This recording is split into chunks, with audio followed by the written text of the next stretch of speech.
In this video, we're going to introduce a new topic known as percent composition. This is basically a new way of representing a chemical formula that focuses on the fraction of the total mass made from each element as opposed to the number of elements shown in the formula itself. We can start our discussion with a brief overview of the topics we'll cover. We'll start with a review of what chemical formulas actually are to make sure that's fresh in our mind. Then we'll introduce the concept of percent composition with a definition and brief descriptions. Once we have that, we'll find out that percent composition really boils down to a formula that we'll focus on, and then we'll practice that formula with a few examples. Before we get too far into the process, we can see an example of percent composition shown over here on the side. We see that this compound here that we're talking about is 51% oxygen, it is 42% carbon, and it is about 6.5% hydrogen. Those percentages add up, as we might expect, to 100%, representing the entire compound. We can look at the actual chemical structure of this compound shown below, and it might be a little bit mysterious as to what it is until we actually start talking about the formula. This compound is C12H22O11, otherwise known as sucrose or regular old table sugar. Here we can see it represented as a chemical formula. Up here, we can see that same information represented as a series of percentages. Our job today is to be able to go from this format to this format. Let's start our discussion then with a review of what chemical formulas actually are. A chemical formula basically gives us information about the kinds of atoms in an element as well as the relative amounts of each element that exist. This relative amounts basically comes in the form of a ratio of numbers of atoms. If we think of the compound water, for example, the formula tells us that there are 2 hydrogens for every 1 oxygen in a water molecule. We can take the idea of a chemical formula further by talking about the law of constant composition. And this basically tells us that the identity of a chemical compound is determined by its formula. So the identity is determined by its formula. And if we change the ratio or change that formula, we will end up with a new chemical compound. We can think of this again in the examples we've been talking about so far. We can think of the compound H2O, which we know to be water, safe to drink and necessary for life. This has a 2:1 ratio versus the compound H2O2. This is hydrogen peroxide. This has a 2:2 or a 1:1 ratio. This compound we use to disinfect certain wounds, and at higher concentrations can actually be very dangerous.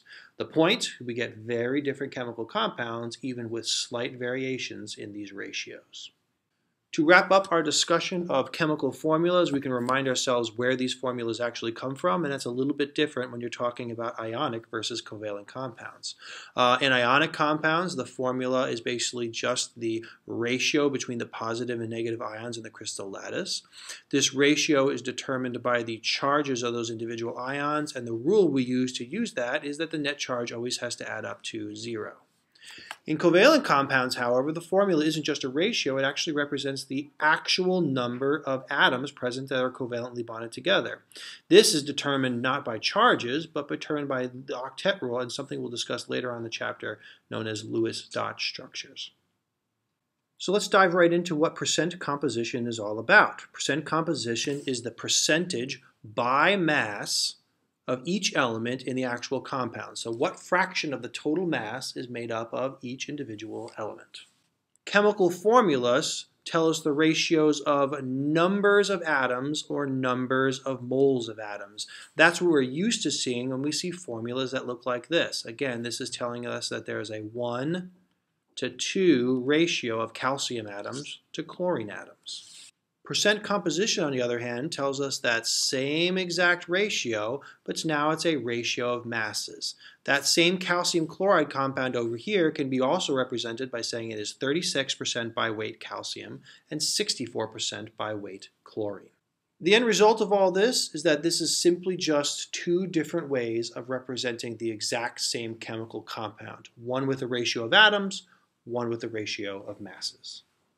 This brings us then to the mathematics that go along with this particular topic. We can calculate the percent composition of any individual element by taking the total mass of that element divided by the total mass of the compound itself. We've already talked about how to do this. Total masses of the compound is really another way of talking about molar mass. And if you recall from our last unit, that's simply the sum of all the individual masses of all the atoms. This is a percent calculation, and if you've done any percent calculations before, they're always the same thing. It's the part you're interested in, this is the one element, divided by the whole compound, times 100 to make it a percentage. These percent calculations are really no more challenging than any other percent calculation you've done in the past. So we're going to wrap today up by putting this to the test with a couple quick examples. We have our trusty compound, calcium chloride again, that we've been working with all along. We want to calculate the percent calcium in calcium chloride. So we got percent calcium. That's going to equal to the mass of the calcium atoms divided by the molar mass of the entire compound, the calcium chloride, and then we'll multiply that by 100 to turn it into a percentage.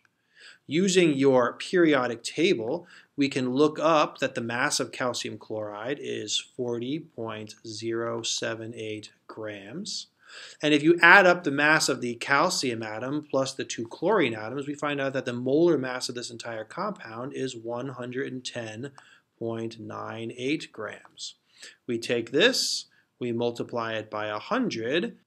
My calculator tells me that we get an answer of 36.113% calcium. You'll notice I used about 5 significant digits in all of my molar masses, so I tried to include 5 significant digits in my answer. If we wanted to calculate percent chlorine, the easiest way to do that, and what I very much recommend, is to recognize that all percentages add up to 100. If we take 100 minus 36.113, we'll find out that our percent chlorine is 63.887% chlorine. If we wanted to calculate percent chlorine first, we would have to recognize that the chlorine in this compound is made up of 2 chlorine atoms. That would mean we'd take 2 times the mass of a chlorine for our numerator, divided again by the 110 for the total mass of the compound. Let's wrap this discussion up then with a second calculation that's a little more complicated than the first. In this scenario, I would like us to calculate the percent nitrogen in this compound over here, calcium nitrate. To do this, we will again reference our periodic table. We want the mass of just the nitrogen on the top and the mass of the entire compound on the bottom. Looking up nitrogen on your periodic table, we find that its mass is 14.0067, but the formula contains more than one nitrogen. This 2 here gets distributed to everything in the parentheses, meaning this compound contains 2 nitrogens and 6 oxygens. Our total mass of nitrogen then is not just the mass of one atom, but it's the mass of both of them that make up the total mass of the compound. The number on the bottom again is going to be the mass of the entire compound. Adding up the 1 calcium, 2 nitrogens, and 6 oxygens, I get the number 164.09 grams as my molar mass for the compound, and we'll multiply all of this by 100 to turn it into a percentage. Putting all this into my calculator, I'm able to find that the percent nitrogen is 17.072%. We could continue by calculating the percent oxygen and the percent calcium. Again, the number for the molar mass would stay the same every single time. I'd calculate the mass of 6 oxygens and put it up here, or calculate the mass of 1 calcium and put it up here, and that would get me my other percentages. And that's pretty much it. At this point in time, you should be able to define what percent composition is, and you should be able to compare percent composition data to chemical formula data. They have similarities in the information they convey, but they convey that information in very different ways. Last, and probably most important of the group, you should be able to calculate the percent composition of any element in a compound. You should be able to do this given information from your periodic table, as well as the chemical formula of the substance that you're interested in. In the future, we're going to be using this information in a lab where we're going to be burning materials. And this equipment we see over on the side here is something known as a crucible. It's designed for high temperature chemical reactions. We'll be burning chemicals in this crucible and then collecting the masses of all the products, which will eventually give us percent composition data, which is something a larger topic, which is known as combustion analysis, which we'll be talking about in later videos in this unit.